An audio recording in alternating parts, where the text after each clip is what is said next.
I'm very happy to interact with all of you, particularly about what our government is doing, which you need to know. And the unfortunate part is, which I must convey to you in very unmistakable terms, that India's digital transformation story is not being told abroad as it is required to be told. And I got a first-hand experience about it when on my way to Bahamas, attending the Commonwealth Bomb Ministers Conference. I stopped at New York. Mr. Akbuddin asked me to brief all the officers working in the UN team there, and I spoke to them and he said, "Sir, you need to speak more."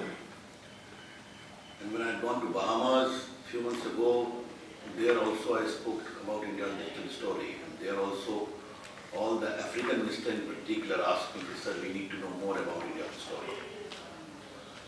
It is a very, I would say, challenging and rewarding story. And this began in the year 2014. When during the campaign, the Prime Minister gave a very interesting vision. I would like to make an India where IT plus IT is equal to IT. India's talent, IT, plus information technology, IT, should be in India tomorrow, IT. And though I was a part of his important campaign team, I never knew that he would give this very huge responsibility to me. Let me convey to you the philosophical content of India's digital story, the Digital India program. And you have to consider this whole technology-based program as a part of the organic narrative. Digital India, Startup India, Stand-up India, Skill India, Smart Cities. All are technology-based program. And Digital India is the lead program. And how it is creating infrastructure and how is it ushering in transformation, I would like to explain to you. Mukul, how much time I have? So it's up to you, sir. Okay, thank you. In very simple terms, Digital India is designed to empower ordinary Indians with the power of technology. Very simple. Transformative for empowerment. The second, Digital India is designed to bridge the digital divide between digital haves and digital have-nots. Digital India is more for the poor, underprivileged. And the biggest component of India's digital story, which you need to acknowledge, is to change the character of digital initiatives, rescuing it from the elitist symbol to make it a tool for the poor and underprivileged. That is the real, I would say, focus of India's digital story. How it is to be achieved? This is to be achieved through technology, which is low cost, development, and developed in India. And the result of all this is to create an India of digital inclusion. The real component of India's digital story is to usher in digital inclusion. एक समावेशी digital Hindustan बनाना है. Now, this being the scenario, it has further three components. The first is creation of digital infrastructure for activity. Okay. The second is digital delivery of services. And thirdly, digital empowerment of ordinary Indians. Digital infrastructure, digital delivery of services, and digital empowerment of ordinary Indians. How we are doing on digital infrastructure? Some of you may recall, there was a NOFN program, National Optical Fiber Network, which commenced in the year 2011 in the previous government. We have further made it advanced, more technology infusion, and we have called it BharatNet. Under this program, we are linking 250,000 Gram Panchayats of India by optical fiber. The biggest programs of the world. And the speed and the scale between our government, I don't wish to make any politics, but it's only pure statistics. The previous government, 358 kilometers of optical fiber was laid in 3 years. We have laid 2,72,000 kilometers in 4 years. Now 1,10,000 Gram Panchayats have been linked, and the rest will be done by this year end or the beginning of next year. Therefore, a very robust infrastructure is sought to be created. How we are further leveraging it, I'll talk about it when I talk of a common service center. But what is important is, we are further taking initiatives to involve its further carriage to villages per se, through Wi-Fi connectivity or through other form of digital connectivity. And this movement has picked on very well. Now, very briefly coming to digital delivery of services. The first thing which struck me when I became minister, when an old acquaintance of mine, a retired IAS officer, came to me that every year I have to certify myself that I am alive to continue to get my pension, which I am sure all of you will have to do. Now, can you find some digital answer to this? Because my children are in Mumbai, many of them are abroad, I keep on moving, but every November I have to come back to report to my bank. Then we came with Jeevan Pramanam. And what is Jeevan Pramanam? You can digitally show that you are alive.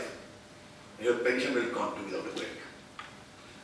Close to 5 lakh retired personnel are using that Jeevan Pramanam. I come from Bihar, from Patna in particular. Now, a lot of patients come to get treatment in AIMS. First you come, you register, then you get a date. I told my sister, "Sir, jawab karo technical." Then we came with e-hospital, where you can digitally get an appointment, even sitting in a village. And then you tell the system, they will give you a date, a registration number, the name of the doctor will wait for you, and you come and get yourself examined by him. I just tell you about 272 hospitals are today on e-hospital, and the number of patients is 2 crore plus who are using it. Recently I was in Himachal Pradesh for some function I had gone, and every chief minister says, make my district hospital e-hospital, because in the hilly area it's difficult to that. This program has become very popular. Then it is also becoming more expansive. All the health record can be transmitted from the small district hospital to the bigger hospitals. So those initiatives are also going. The second is your e-scholarship. E-scholarship, government scholarship claimed by fictitious persons. One person getting 4 scholarship, others are being denied. Then we change the e-scholarship. Today, I can tell you something very interesting. 1.66 crore students are on e-scholarship, and we have paid them 5,100 crores. E-visa, you know it very well. Today e-visa they extended to 161 countries. My NIC has developed it. The number of tourist arrivals have gone 19 lakhs in the last 3 years.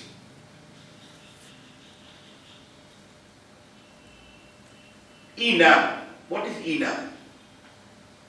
Poor farmers wanted to sell their products. So now 585 agriculture markets are linked to E-NAM, and they can negotiate to sell their products. And about 93 lakh farmers are using E-NAM. E-GEM. What is E-GEM? Now for purchase of government tender, you have to go for the L1 and all the headaches and all the consequences. Now there is a proper digital profile market available like an e-commerce platform.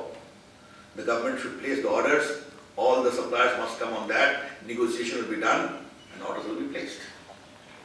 And the government of India has saved coolly 32 crores in purchase of dustbins in the government of India. So this is how technology is encouraging delivery and all these things. But there is one program of Digital India which you must remember. It is a great story to be told to the world. It is Jam Trinity. Jan Dhan, Aadhaar and mobile.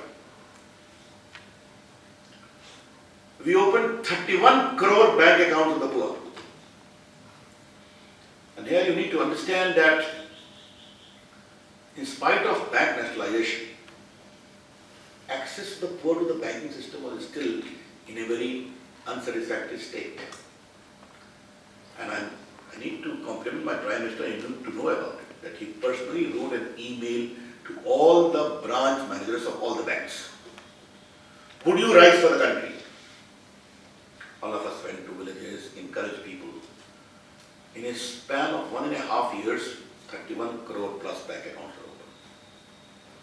Of the really poor, who had no bank account, mind you. Now we link that with Aadhaar and with mobile phone. Here you must note the digital profile of India. It's a very interesting profile. In a population of nearly 1.3 billion, 130 crore, India is home to 121 crore mobile phones. 1.21 billion. 450 million are smartphones, roughly. All moving computers.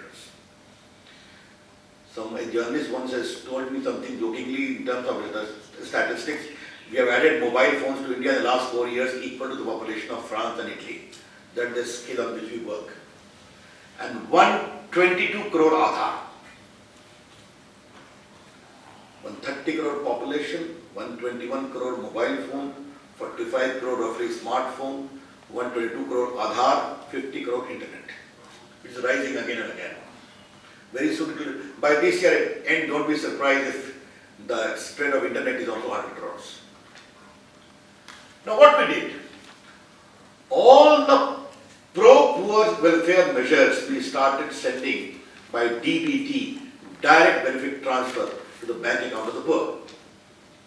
From Manrega payment to ration payment to gas subsidy, etc. And we have saved 90,000 crores which used to be pocketed by middlemen or fictitious persons. Because once it goes to the account, you know it. And the most interesting was in the Manrega payment. In many states, including my state, Bihar, UP, Rajasthan, Madhya Pradesh, there were villages where there were not even a single worker, village level worker was, the Majdoor was there. But the biggest Manrega payment used to go because Mukhiya ji had a false register waiting to tap all the accounts. Now it goes to the bank account. Here I would like to tell you something about Aadhaar, because these issues do keep on coming. Aadhaar has been appreciated by the World Bank, by the IMF, the Jam Trinity. Aadhaar is a digital identity to supplement the physical identity. Very simply speaking. I'd like to tell you something about Aadhaar. All of you are having it. I hope I'm having a copy of that. Fortunately, it is there. This is my Aadhaar. You are also having Aadhaar. What does it contain? My photograph, I'm a male, and my permanent Patna address. What it doesn't contain: my caste, my community, my religion, my educational profile, my medical profile, my income profile, by which I can be profiled. Not at all. But the system contains my fingerprint and my iris, kept in a safe and secure condition. What is the difference between the Aadhaar of the previous government and Aadhaar of the present government? The previous government, Aadhaar was Niradhar, because there was no legislation to back it up. The first thing we did after coming to power, to pass a robust law, the parliament, giving statutory protection to Aadhaar, with due regard to privacy.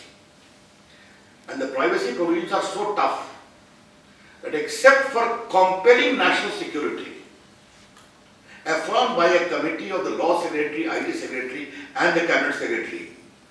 The digital profile cannot be disclosed at all. If it is done, 7 years for company, 3 years for individual is the punishment.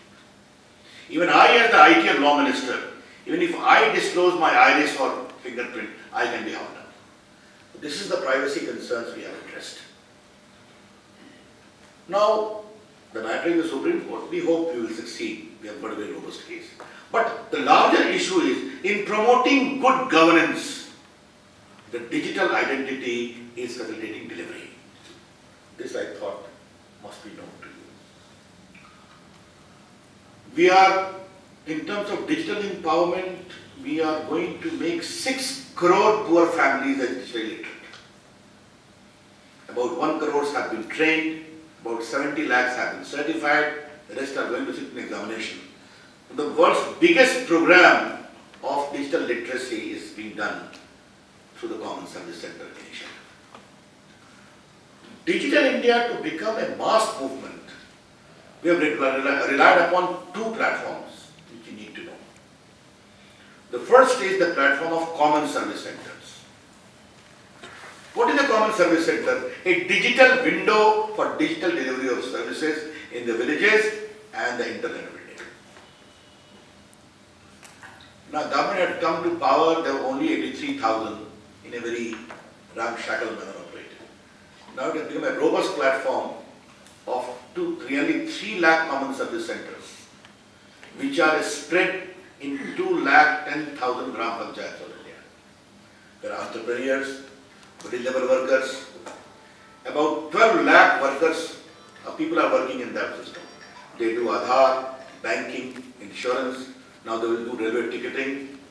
And one of my functions today, which might be late, today the HDFC Bank has done an MOU with them, where I have to be present, where they will undertake all the banking operations of HDFC Bank. Other banks are coming also. On the 15th of June, the Prime Minister talked to many of these beneficiaries on Doordarshan, went live. And 3 examples I will give. In one of the villages I was also sitting.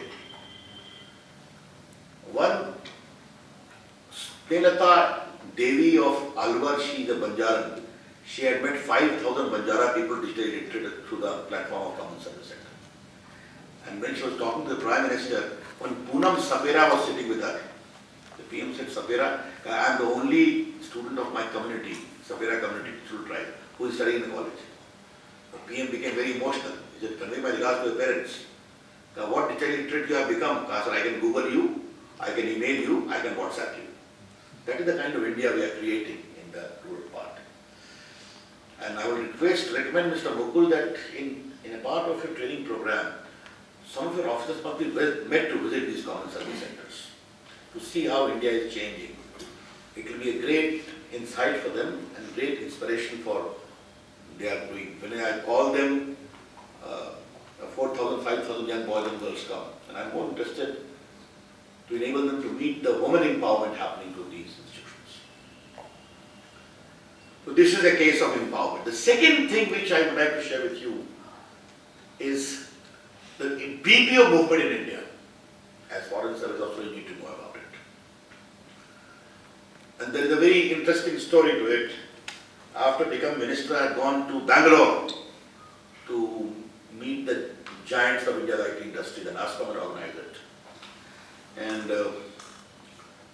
when I came out after 3 hours of meeting, lots of boys and girls from Bihar, UP, MP, Assam were standing. The television has made my face known to all of them. And then they asked me a question, sir, would you do something for us so that we can return to our villages or towns?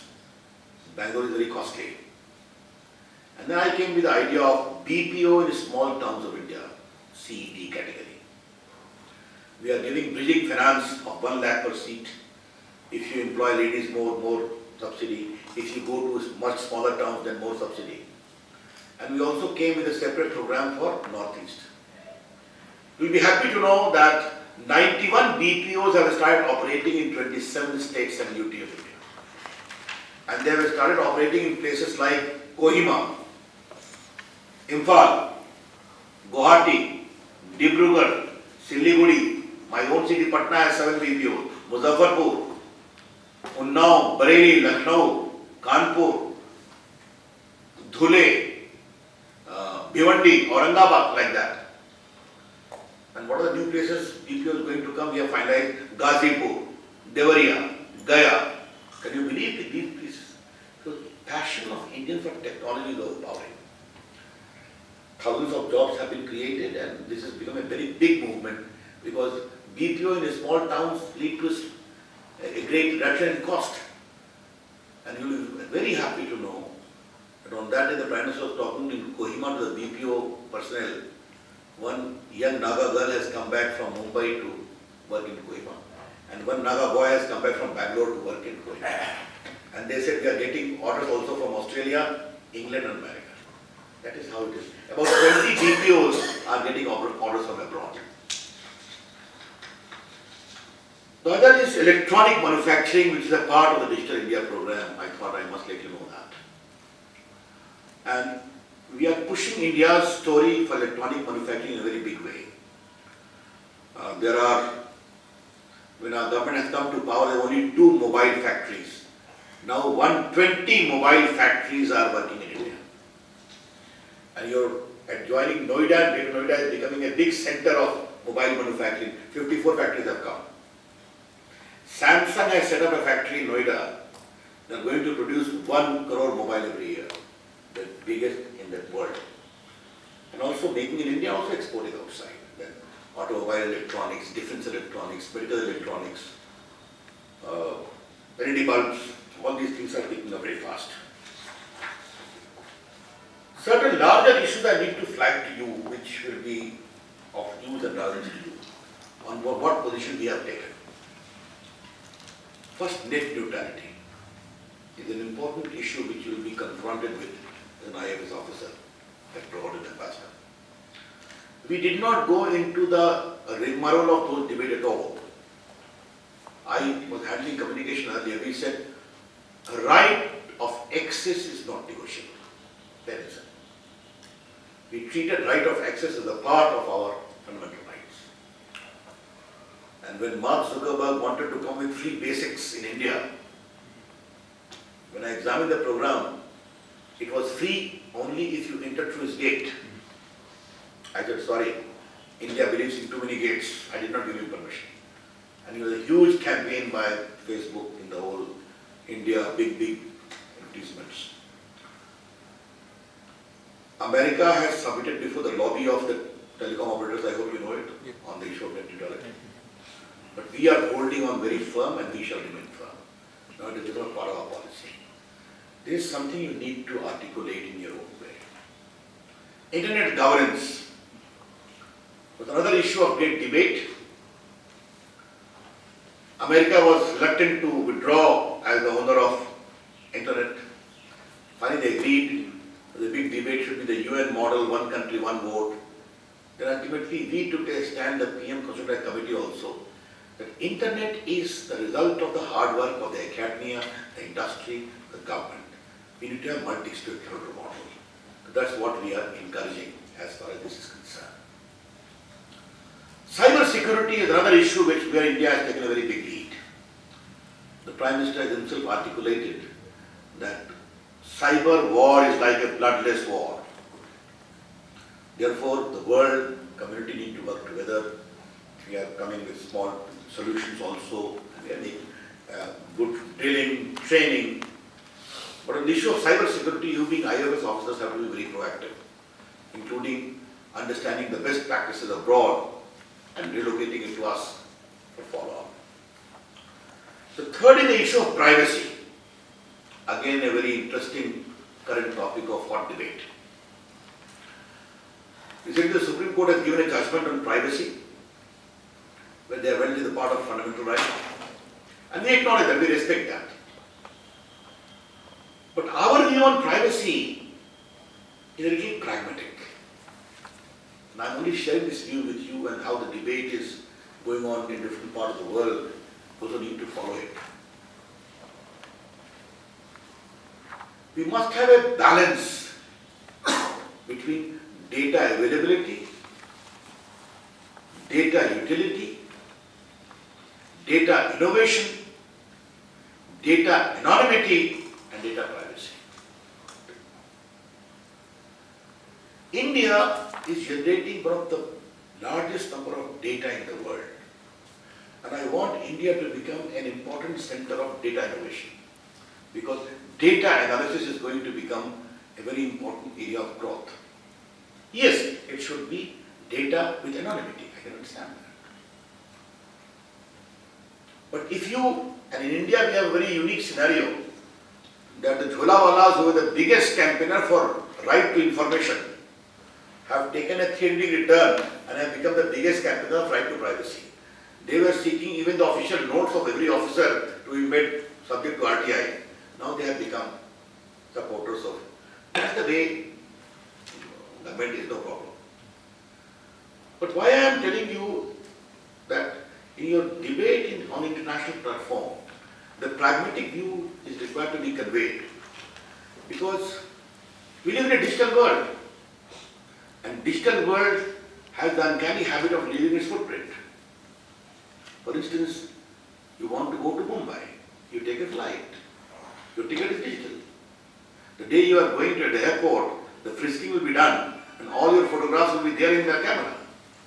You will say you are invading my privacy. They will say, then don't go, go back. You only paddle to Mumbai if you wish to. What you eat is your entirely personal domain. But if you go to eat in a restaurant, you seek a bill, the bill will be digital. And you will know what you are eating. It will be part of your record. Therefore, there has to be a pragmatic view. I always say issues of income, issues about healthcare, issues about sexual preferences, matrimonial issues are something which should be made private. An issue of security. And remember, privacy cannot be the shield of the terrorist and the corrupt. I want my ambassador to say it in very uncertain terms. The plea of privacy cannot become the shield of the corrupt and the terrorist. And the Supreme Court has also upheld that particular view. There is a point in that. Innovation is important. And I remember advocating in many of the seminars where they were present. India's digital story and digital mark and innovation should not be crushed at all. For instance, you will be happy to know our startup movement is picking up very fast. 5,000 startups are there. Today, nearly 10 startups have become unicorn, 1 billion plus. The number is going to become 20 very recently. Digital skilling program is going on. What is Stand Up India? Every bank obliged to fund a startup of the scheduled caste and scheduled tribe community. That is Stand Up India. Therefore, all these things are working in unison. But yes, if internet is to be free, it must be safe and secure. And therefore, cyber security is an important issue. These are some of the areas. Only last number I would like to give you how India is changing: digital payment. India is becoming a big center of digital payment. That Bhim app is a local produce like Aadhaar. When Bhim was launched in November 2016, the transaction daily was 4,000 per day. As on 20th June 2018, it is 1 crore transaction per day. So for 1 year, 7 months, you see the rise. And as regards the value of transaction, it is about 5,000 crores in September 2017, which has become 33,000 crore in May 18. One last point is this whole visa and others, American will come. I thought this I need to tell you. Indian IT company are present in 200 cities of 80 countries. America is the most important. But the Indian IT company play a very crucial role in making American companies professionally competitive to become Fortune 500 companies. They have given about 20 billion in taxes, given employment. Therefore, they have done a great job. They are earning revenue for India and also for abroad. This professional competence coupled with the initiative of Digital India, India's digital global profile is important. And therefore, we are poised to make India's digital economy as a $1 trillion economy in the coming 5 to 7 years. McKinsey has finalized the report. We had consultation with state governments. And when I talk of digital economy, I mean IT and communication in the conventional sense. Then I mean e-commerce. E-commerce is rising in India at a phenomenal speed. Then your electronic manufacturing, new technology. We are promoting new technology in a very big way, from IoT to AI. Studies are going on.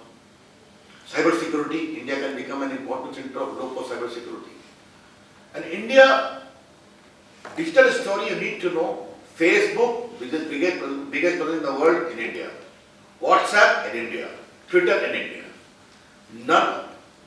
Then you have seen Amazon have come, others are keen to come because India's huge size of rural market is picking up on the platform of e-commerce in a very big way.